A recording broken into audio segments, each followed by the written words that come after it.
Hi there, my name is Ron Rogers, and I'm going to tell you about how a junior captain, me, and a very senior major butted heads during his checkout in the T-38 out at Edwards Air Force Base back in the 70s.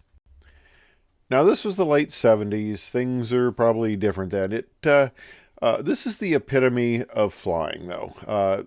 Only the best pilots go to Edwards. It's the top of the food chain, and generally, my job as senior flight examiner, and there I am. That's the little trophy they give you in the when you leave. It's the south end of a north-going horse because basically that's what you have to be, I guess, to do the job. They said, but anyway, the normally I was giving checkouts, check rides, instructions, check rides mostly to test pilots and astronauts. I mean, it was easy duty. These guys just did great. It was easy. But we had another group of pilots who were a little more administrative, and they wouldn't be flying chase. They wouldn't be doing test flight, but they needed to be checked out in aircraft because their assignment required them to be on-duty pilots. And I had one such individual. Now, this individual had 2,000 hours in the F5. Okay, it had been a while ago, but he had 2,000 hours in the F5. And as you know, the F5 and the T-38 are very closely related. So I think, it's a piece of cake. This guy has tons of experience. He knows what he's doing. This will be just an easy checkout. Okay, so here's the T-38, and as you know, you can see a lot just by looking. Very similar to the F-5, except they don't give us missiles in the guns, so, we can't shoot anybody down in the traffic pattern, stuff like that, but it's a very similar flying airplane, and actually, I think the F-5 was designed first, and then they said, that's nice, but we'd like to make that into a trainer, so they developed the T-38, the front seat of the F5 is actually the back seat, became the back seat of the T-38, and they put the cockpit in the front. Although I think the F5 was designed as such before the T-38. I think the T-38 flew before the F5 did, because I had a commentator who, in another video, kind of corrected me on that, and I looked it up, and yep, they were right. So, very similar aircraft. I expected an easy checkout, like I said. He had been in various administrative jobs, and his last several years of flying had been in the T-39, the business jet there, the beach business jet with what we called the twin hair dryers for engines. Yes. So he had been flying kind of a corporate type of airplane, if you will, and not flying, a high performance T-38. But I thought, man, the guy's got experience. He's going to do fine. So we go out to fly, and it's the typical thing. And the checkouts at Edwards could be brutal. You were given two flights. When I checked out in the T-38, I was given two flights, and my very first flight was a formation wing takeoff. Okay, I had not been in the front seat flying the T-38 since pilot training, so it had been several years. And the first thing they put me in was this two-ship formation takeoff, and as part of my checkout. So, yeah, I was really pedaling fast on that one, but I got checked out in two rides, and it was fairly brutal. But the major, I don't know if he's a little bit older, of course. I'm in my mid 70s here, and I'm calling somebody that was probably in their late 30s older. But anyway, he was having problems, and he just wasn't doing that well. And I know I had a database of exceptional pilots, but I expected him to fly the airplane reasonably well, and he just wasn't flying very well. So we got done with the second ride, and I said, hey, I'd like you to get a few more rides.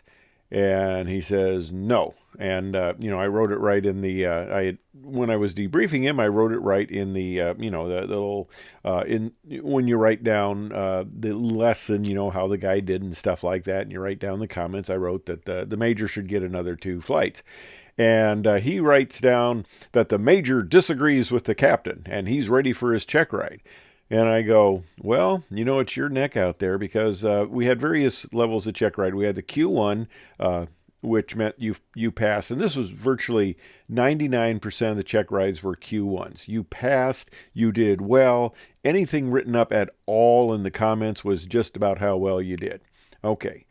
If you didn't do as well, you got a Q2, which was you passed, but we want you to get a couple more rides. You're okay, but before you go out flying by yourself, we want you to get a couple more rides. And of course, the worst one was the dreaded Q3. You failed, and virtually nobody out at Edwards ever got a Q3. I mean, that was the ultimate kind of you have really failed type of disaster. And for the caliber of pilots we had out there, that just did not happen. But anyway, he wanted to get his check ride, so I said, fine, I'll set you up for a check ride. Now, I was the senior flight examiner, but I also did checkouts, of course, did instruction in the T-38. But since I had done the instruction, somebody else was going to need to actually do the check ride.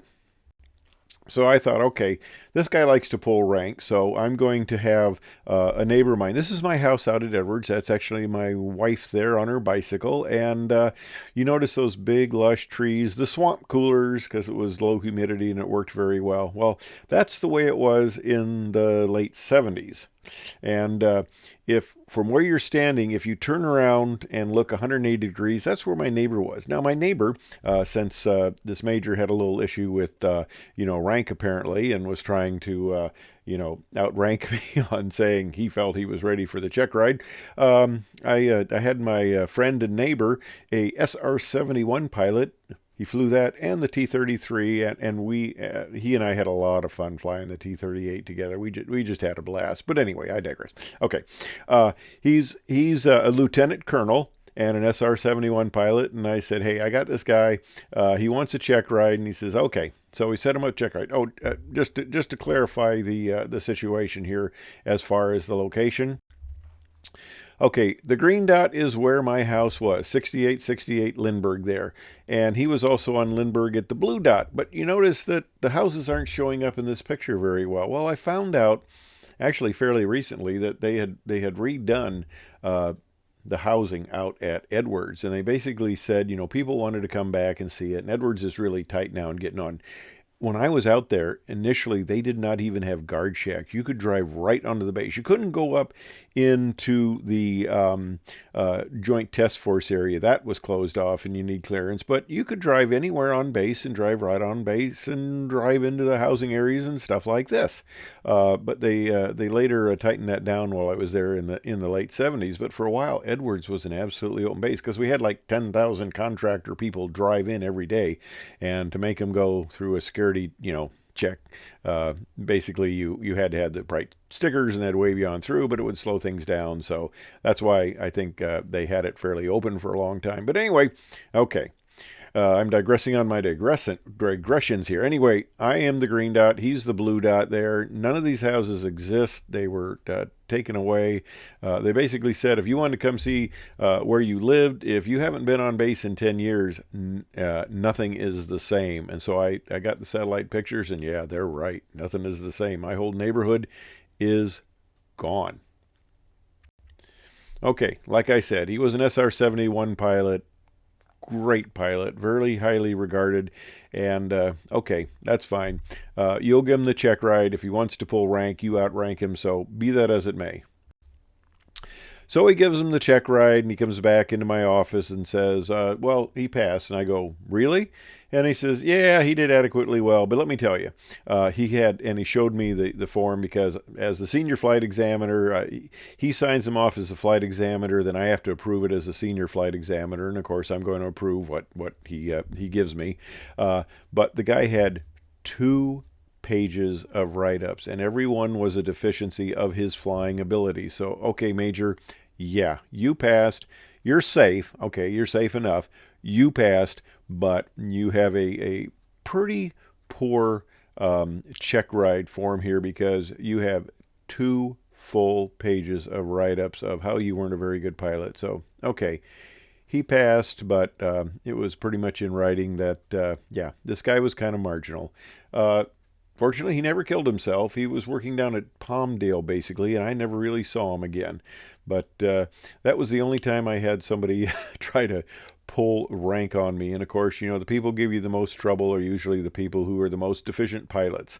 The great pilots, of course, they never had trouble on the check rides, and they never gave me any trouble, any sort. Never tried to pull rank or anything like that. But anyway, that's the story, and I got a couple more of check rides. I think you will enjoy the one about the Commandant of the Test Pilot School. Thanks for watching.